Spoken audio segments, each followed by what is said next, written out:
A howling, frightening night. The storm season of 2004. Well, we're working on the new numbers for you. A little bit of encouragement, but still a track that is very troublesome. It was predicted to be active. We knew we were in for a busy season. But no one was ready for this. Hopefully you have started your preparations as we have advised. A deadly storm looming off our coast, and Sewell's Point The wind is obviously very, very strong. would bear the brunt. This has the makings of a very angry storm.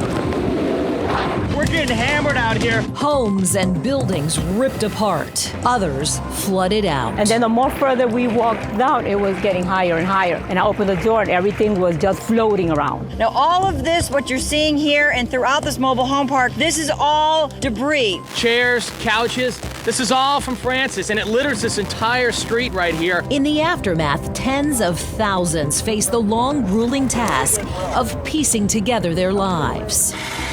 But just in the midst of that weary-eyed, weeks-long cleanup, personal pieces that I probably will never see again. another threat. If they didn't get hurt last time, this could be the night. Hurricane Jeanne. Mother Nature cruelly making landfall 3 weeks later in the exact same spot. It was brutal. It was brutal. It looks like a monster came along and took bites out of the road. The 1-2 punch brought us so many lessons. It just went through the one last week, a week before last, and it just got a few leaks in it, but this time it just tore down everything. Everything is gone. We had a lot of structures in the city that weren't built to withstand the hurricanes that were continually coming. The damage this time would usher in dramatic change with new rules on how we would build back. The positive side of it after it's all over is it makes the city stronger because everything weak gets replaced. Tonight, as we step back in time, You wish we didn't have to have storms, but I think we're really in a much better place. we also look to the future, buoyed by how far we've come in 20 years.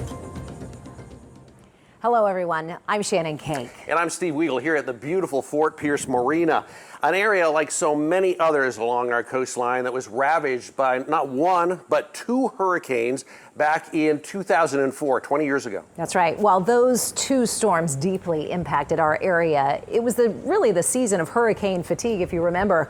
2 other big name storms. We're talking Hurricane Charlie and Hurricane Ivan. They would also carve paths right through the Sunshine State. Yeah, it was quite a year. Each storm had their own unique characteristics and complexities for forecasters, but at the end of the day, they all took the same emotional toll on those who lived in their path. That's right. Right now, we're talking about that emotional toll today, the healing and then the rebuilding, but also the lessons that we all learned. Yeah, that's right. Everything changed from how we prepare, how we evacuate, and the way we build back, all because of the storm season of 2004. We will be covering all of that coming up right here. But first, the emotions that are really stirred by the names Frances and Jeanne. It's really almost an unspoken thing. You just say Frances and Jeanne, and you just know those who lived through it, they know what you mean. It is certainly the way that one Port St. Lucie family feels when they hear those 2 names. And our cameras were there when they took a walk back in time, back through their old neighborhood of West Palm Beach.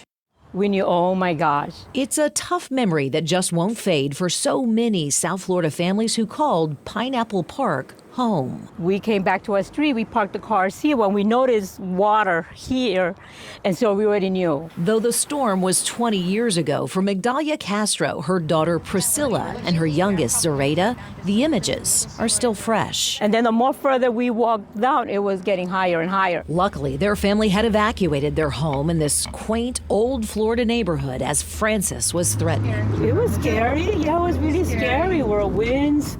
The storm, known for its unrelenting rain, meant the lovely but lower-lying community of Pineapple Park was swallowed up by floodwaters. So this is the point where there was water. Yeah. Water, yeah. Water up until like halfway through our legs over here. Zoraida was just 11 years old. And that mailbox was almost underwater. She remembers jumping on her dad's back and then wading through the water. Yeah, so it's our house is if you see the metal fence. Where the white fence? The metal fence. Next to the white fence. Okay. Yeah. But this was all underwater. All of this, yeah. Yeah. All of this, everything. These 3 streets. Everything. Everything. And how deep? Ankle deep? Knee deep? This one? I want to say probably about knee deep. These ladies met our Matt Cesney detailing what happened that day when they finally got to their front porch. And I opened the door and everything was just floating around. It was the first home Migdalia had owned, the place she raised her kids. You okay? Yeah, I'm fine. You sure? Yes. Okay. They all live in Port St. Lucie now. You know, every time when I pass through here, I always remember that. But Migdalia sometimes swings by the old neighborhood. Today's walk down memory lane with her 2 girls I'm sorry. It's okay. was a difficult trip. It's a tough time when she lived here for over 25 years. This was her neighborhood. Migdalia was able to salvage a few things back then. Yeah, I kept all those photos, so I really didn't. I still have them, so Right. it's not.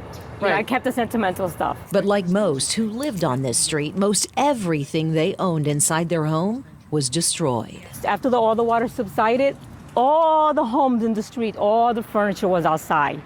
Everybody's furniture, everyone lost everything. And today, because of their lessons learned, these 3, they have a hurricane plan now. Of course, that includes knowing their flood zone if they're in one. They have, of course, that go bag with all those important documents and that safe, dry storage area for all your photos. They say, certainly with hurricanes, you know this, Steve, people talk about the driving winds, the driving winds. These 3, they will never forget the unrelenting rain and, of course, that flooding that came afterward. You always say this. You talk about the wind, but it's that rain and then the floodwaters that sneak up on you. Right. We define the categories by the wind speeds, but there's so many factors that go into a hurricane, and rain, of course, and flooding, one of the big ones. The key is being prepared. You never know the impact of hurricane season until those storms begin brewing. And in 2004, it felt like one storm had just passed. Another one was on the horizon. 4 storms in the span of 6 weeks, Shannon, starting Friday, August 13th, with Hurricane Charlie slamming into the West Coast. Up next, Hurricane Frances, the 6th named storm of the season. It would quickly turn into a Category 4 storm, but then downgrade to a Category 2, slowly moving into South Florida on September 4th. Winds and flooding rains pounded the area all day, and then finally making landfall early September 5th over South Hutchinson Island. Just 5 days later, we were back in the cone as Ivan barreled westward. The storm ended up missing us to the south and hitting the Panhandle on September 16th.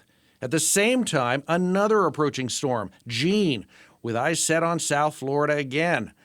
There was a bit of hope when the storm turned away on September 18th. It would stay east of the Bahamas for several days before making a complete 360-degree turn, coming right back at Florida, hitting the Treasure Coast in almost the same spot on Hutchinson Island that Frances did 3 weeks earlier. And Shannon, this is the first time on record this has happened in one season. Unbelievable, really. And it was that convergence that was unprecedented for our area, resulting in hundreds of millions of dollars worth of damage. We all remember, and certainly a catalyst for how we have rebuilt in the years since then. And that includes right here in Fort Pierce. Just ahead, the engineering feat to create a one-of-a-kind defense to preserve a way of life.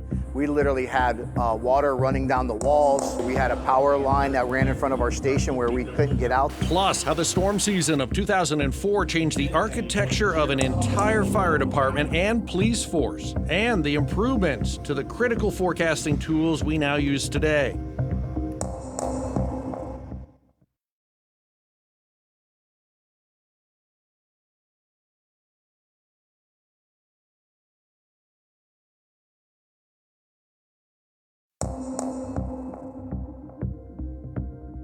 Welcome back. We are taking a look at the lessons learned from the storm season of 2004.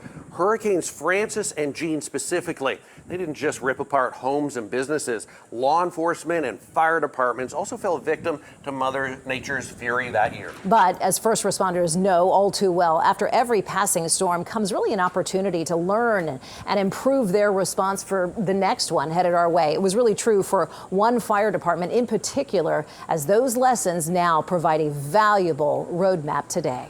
Whenever Frances and Jeanne came through, we hadn't had a storm for a very long time. For West Palm Beach Assistant Fire Chief and Emergency Manager Brent Bloomfield, There's only a few of us left on the department that went through those storms and understand what it's like. 2004 was a storm season filled with lessons. We had a lot of structures in the city that weren't built, I don't think, to withstand the hurricanes that were continually coming. Then a firefighter, Bloomfield, still remembers. Once we started running calls, we saw what the damage was and we saw how much had been inflicted, not only out there, but also in our station. The damage from 2 hurricanes making Station 5 along Congress Avenue and Station 3 along Broadway unlivable. We eventually had to move into the mall because the station was in such bad disrepair. But the 1-2 punch giving West Palm Beach Fire Rescue the chance to rebuild Station 5 smarter and stronger. I need one in the sheriff's office. We actually built a state-of-the-art emergency operations center. We have a generator with a 15,000-gallon diesel tank that can run for days and days and days. This is a 911 center. 20 years ago at the Stewart Police Department. I don't think they ever expected our police department to basically collapse. The roof collapsed, at least. Captain Derek Ortado, who was just months into the job, witnessed firsthand the toll back-to-back storms had on their old building. The department It was a scramble to get the trailers in, forced to shift its work into trailers for nearly 3 years. which was a great idea to come up with something temporary, but have that plan. What was built in its place, now more resistant to hurricanes. With the building codes and everything, we've learned, and so I'm hoping if we get hit, which hopefully we don't, everybody's a little more prepared.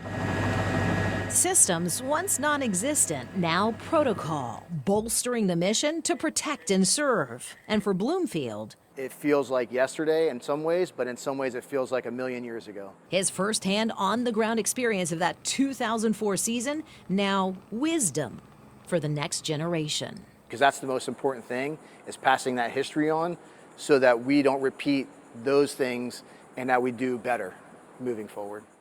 Doing better moving forward. So true, so good. West Palm Beach Fire Rescue. They would go on to use FEMA and grant money to rebuild stations 5 and 3. And then in Stewart, voters there, they passed a referendum paving the way for that new building, which is now home to police and fire departments. But as you know, so many lessons learned, Steve, through this that would really change how all agencies responded to a storm. Yeah, very true. At the time, Fire Station 5 only had one way in and out during Hurricane Frances. When the power line fell in front of the doors, they couldn't get out, hampering their response effort. Now, all fire departments have 2 ways to move trucks and people in and out of the station quickly. Really smart. Yes, absolutely. There's a common goal in the weather community that we all learn from previous storms and take that knowledge into the next season. In the 20 years since Frances and Jeanne, we have not only seen improvements to storm preparation, our storm kits have more food, more water to get ready.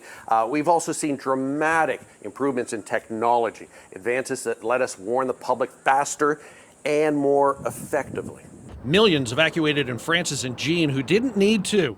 Running to Tampa and Orlando, they ended up in interstate gridlock, some riding out the storm in their cars, not able to find shelter. We have improved evacuation zones as we can now measure elevation above sea level down to millimeters. LiDAR attached to aircraft fly over South Florida months after the storms, getting accurate elevation levels. We now have smaller hurricane cones thanks to better computer models. Fewer people are now in the cone as a hurricane approaches. Our radar blew over in Frances. A new, dramatically improved radar was installed in its place, giving us a better picture of a storm's size and intensity. And liftoff. We now have a new weather satellite, the GO-16, with near real-time satellite and radar information. In 2004, we had to wait 30 to 45 minutes for new images. Our weather graphic systems now display in 3D and high resolution.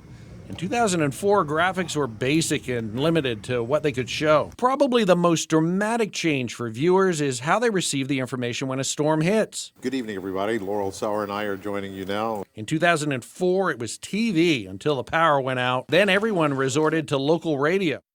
Shannon, think about it now. We have tablets, we have smartphones, streaming video, websites, and backup batteries when the power goes out. But every year, technologies and forecasts are continuing to evolve to bring and protect communities more. So much has changed. Still ahead. Plan for water coming in from the outside from the doors, didn't expect the roof to give. A storm season of the unexpected, but a chance to persevere. What would lie in the wake of back-to-back storms for new and seasoned local business owners and their determination to build back?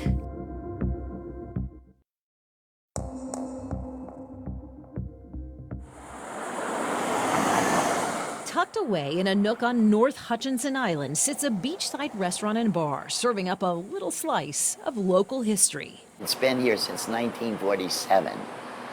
So we're getting ready to run into the 70s now. This year's open. 70 years line the walls of Archie's Sea Breeze, a restaurant and bar. The ingredients for success? The old timers came here, and when they come, they bring their grandchildren or their cousins or their mom and dads. And through the years, now we're in the 7th generation. The face behind Archie's the last 3 decades? It's just been part of my life. Patty McGee, a local staple in her own right. Archie's was once her home. I live here.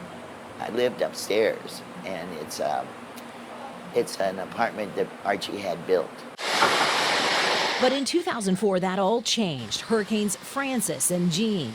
Memories 20 years later, she just can't shake. When the storms hit, the front window was the whole wall, the whole area. So he had total visual of the inlet and the ocean and everything. And the winds compromised and blew that window out. It was a story that would play out in business after business, home after home, up and down our coastline. Turn on the news, your gallery's on the news, and that's the first that I knew that something was wrong. This is what Frank Edgar faced when he returned to his Jupiter art gallery right after Frances. I just finished redoing the whole place, the build out, everything. The entrepreneur was just 3 months into his new business when the storm swept away years of planning. From what we understand, there was a tornado that touched down that ripped the roof. And it was a concrete roof, but all the seams, the water was just running, and was Francis just sitting over us for so long. By the time I got to the gallery, it was knee-deep in water. More than 100 pieces of art destroyed. Personal pieces that I probably will never see again. As Edgar battled to pick up the pieces, he started plans to rebuild, but Mother Nature wasn't done yet. 3 weeks to the day, another strike from another hurricane. This one even stronger. Edgar was anxious to get his business back up and running. We jumped in and started working, and we had to take out all the drywall, dry out everything, and so yeah, I got into construction as well straight after that, so that I could get open as quickly as possible. For Patty at Archie's Sea Breeze, firing up the grill signaled a return to normal. I had 3 barbecue grills going, and I kept cooking hamburgers. I cooked and cooked, and when I ran out of food, the people that were finally getting on the island were going to their freezers and bringing their food out of the freezers to me. I fed everybody for a couple of weeks. The old Florida restaurant and bar, like so many others, fighting through the broken glass and the shredded walls, serving up so much of what South Florida needed right then, a sense of hope, stability, and perhaps the new normal. And for Patty, she says it would take her about a year to rebuild Archie's, every minute of that, I'm sure. And she believes that the walls she has now will be able to weather any storm that may come her way. Yeah, another improvement from 2004. Frank says it took him about 6 months to get his gallery back up and running. The product, which was one of a kind, had to be hand-picked to replace what was damaged, a price he would pay straight from his own pocket. He ended up closing his gallery in 2008 and transitioning into a new business venture. I know so many people, as do you, I'm sure, who did have to make that transition after so much loss. But all of these people, both of them, certainly remember the sense of community that followed after these storms, one that they say so often does outweigh the struggle and the hardship that we all face. Absolutely. Still to come. Rethinking how to better protect the infrastructure we rely on every day, from the power grid to the roadways, even marinas ripped apart by Frances and Jeanne. The changes that would serve as a blueprint for resiliency.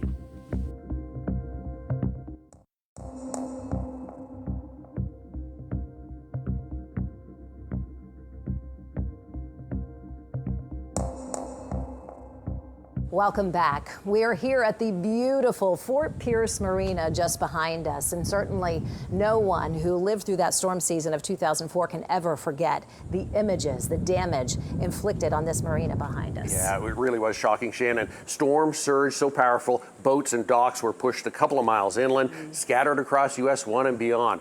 So much was learned from the damage caused by back-to-back storms. Our Megan McRoberts, she reports today the Fort Pierce Marina invested millions of dollars not into building back fast, but in building back more resilient than ever, with a first-of-its-kind plan for the entire area. The gusting here had to be up over 100. Probably now we're getting up into hurricane force winds. 20 years after one of the most destructive storm seasons in Fort Pierce. I don't think anyone's ever ready for that. Jack Andrews has vivid memories of bracing for the worst. Watched the storm build and realized that we were in a direct path. He's the deputy city manager in Fort Pierce, knowing firsthand the value of protecting the city's waterfront and marina. I think the marina is a very well-loved just jewel of the city. When Category 2 Frances hit, the marina was overwhelmed with damage, losing half of its boat slips, and with that, revenue. Floating docks soared off pilings from the storm surge, boats scattered for miles, leaking fuel.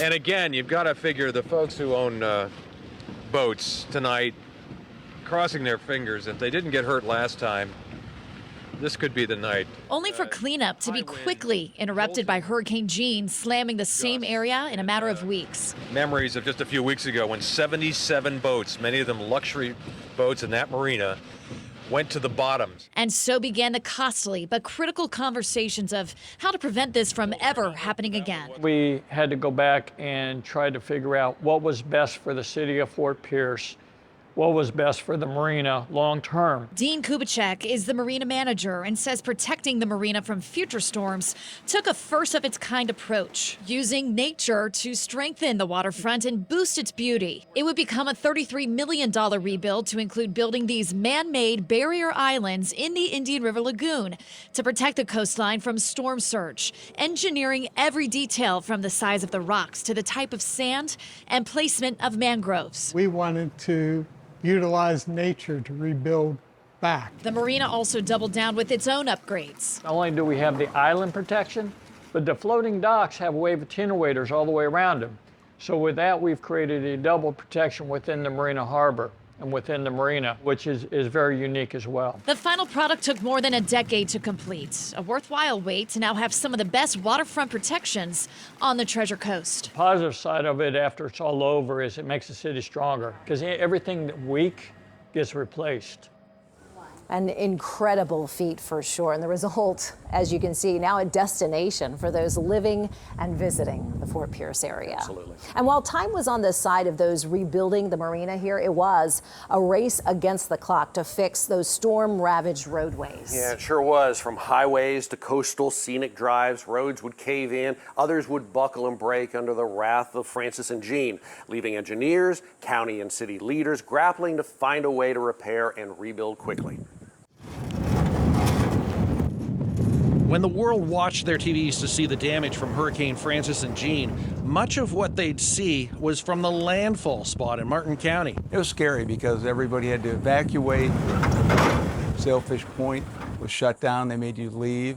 And based on the weather report, you didn't know what you'd be coming back to. Richard Kibbe lives in Sailfish Point, the southernmost neighborhood on South Hutchinson Island. And then, of course, the road washed out. His neighborhood turned into an island, cut off from access when MacArthur Boulevard crumbled in the storm surge. A ferry shuttled people who lived there, like Kibbe, to and from their neighborhood for weeks. The two storms were back-to-back, were incredibly chaotic for the county. Commissioner Doug Smith remembers Governor Jeb Bush's ominous call before the storm. Please take this storm seriously. You guys are going to be landfall for this storm, and it's going to be really bad. Everybody's expectation was that the storm passes, power comes back on, and we get back to normal. That was not the case. Power lines, sewer lines, water lines all had to be reworked and rewired. And then it started to settle in as to this is a long process. It's going to be quite some time till we can get it put back together. So, I mean, it really took 6 to 8 months to have everything kind of normal, if you will. And in the days following the storm, the Bush visits, Governor Jeb Bush and his brother, President George Bush. But getting help from the federal government would be a challenge. Big fallen trees. The federal government at that moment said, that's not our problem. Smith also says FEMA operated under a theory it couldn't go into gated communities. So our role as county government and FEMA to come in and put back infrastructure or get communities back up and running again wasn't under FEMA's auspice. But regardless, the county had to get to work to rebuild better. Where we lost the road is back up there. Did all the concrete work and the riprap wall. Beginning to renourish beaches as the first line of defense. Our resiliency program has really come from that on our beachfronts here. We do things a little bit differently than we used to do. Also reworking how they'd lay those sewer and water lines and rebuild roads higher with hopes of holding off storm surge. I really do think we were a much better county, unfortunately, as a result of those storms. Following the storms, county leaders also evaluated what went wrong. Martin County's 911 system failed during Frances, leaving the media and residents in the dark. Smith says that was improved by the time Jeanne slammed into the coast and in the years to come. That was a quick turnaround, too. Still ahead. Restructuring the power grid to prevent what so many cannot forget during the 2004 storm season. Power outages. The changes through the years to help get those lights back on quickly. Plus, the financial crush of back-to-back storms to homeowners, businesses, and insurance. The solutions that still impact you and I today.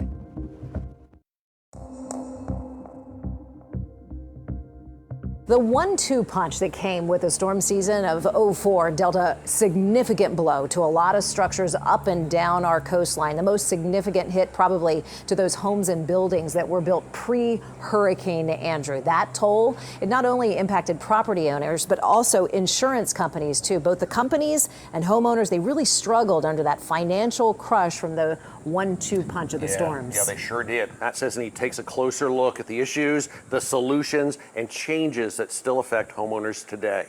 2 decades later, there are still many on the Treasure Coast who remember that cruel hurricane season. People were almost shell-shocked, Matt. Fort Pierce insurance agent David Wilbur was there. A few companies went bankrupt, but not that many. Right. But they were very surprised about how long and serious the claims were. So that began to change the insurance marketplace. By 2004, 12 years after Hurricane Andrew, homeowners insurance in Florida had stabilized. Citizens Insurance, a newcomer, was up and running.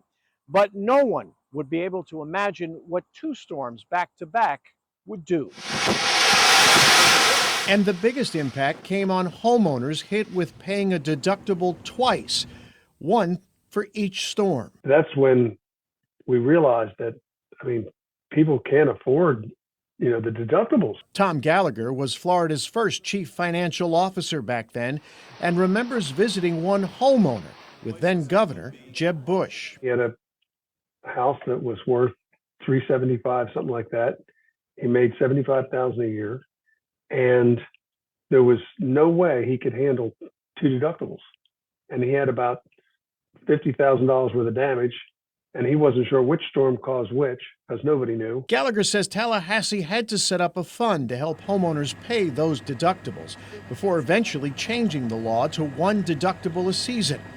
And that was not the only change. In '04, we found out that we needed to do a lot better job of spread of risk. Age of roofs, that's where the roof came from. That wasn't a problem before '04. But we lost a lot of roofs in '04, and they were the older roofs. Insurance impacts that still persist today, all from 2 storms in 1 season, in 1 location.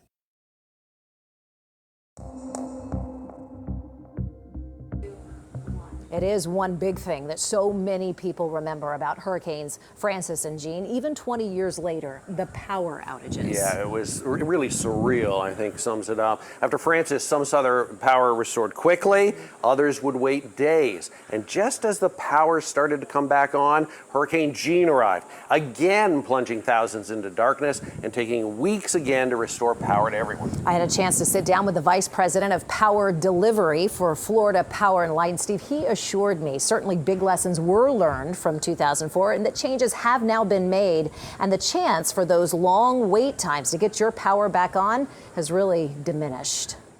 Thanks so much for taking a couple of minutes. I think so much was learned in 2004, a lot of lessons learned from that hurricane season, that storm season, and certainly that is the case for FPL. Absolutely. 2004, 2005 seasons were definitely impactful for the state of Florida and for FPL.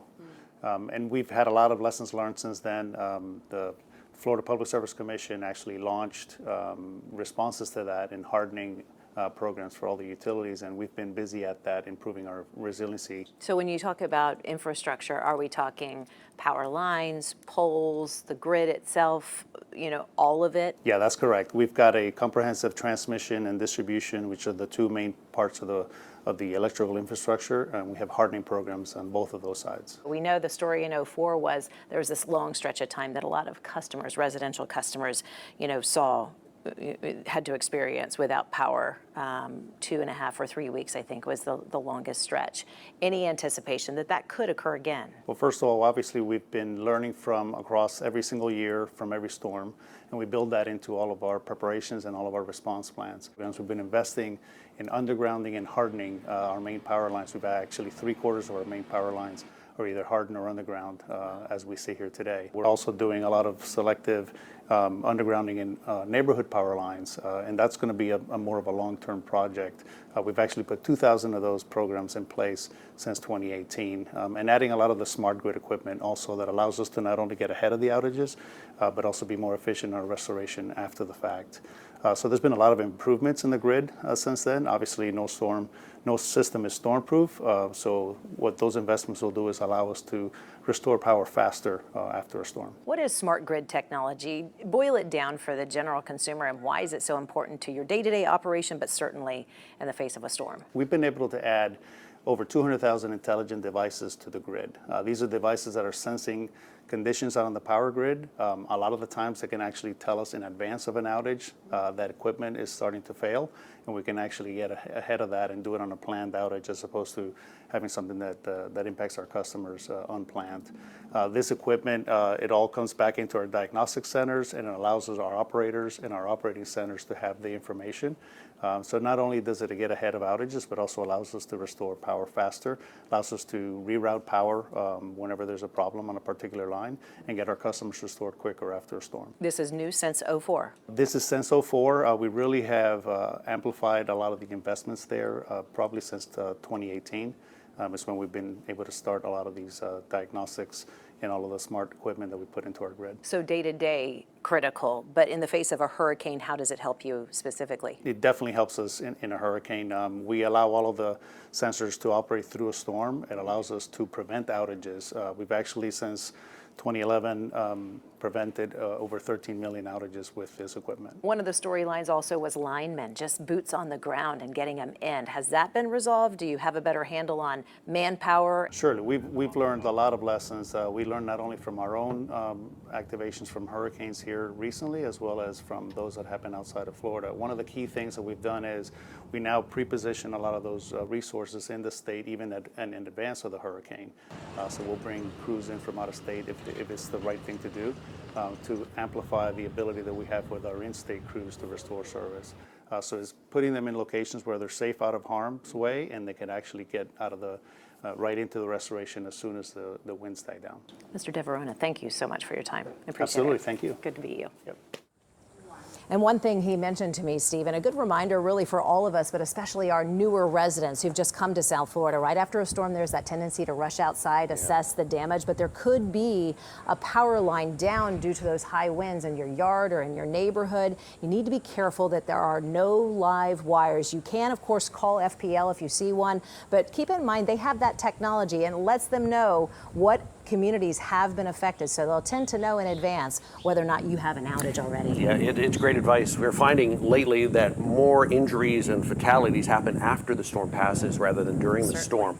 Through the darkness of Hurricane Frances came life and a glimmer of hope in Martin County. While on shift at Warfield Elementary School in Indiantown, which served as a storm shelter back then, a Martin County Fire Rescue paramedic and his partner received this call that would put his training to the test. A woman in labor, and the school, the closest option to round-the-clock care.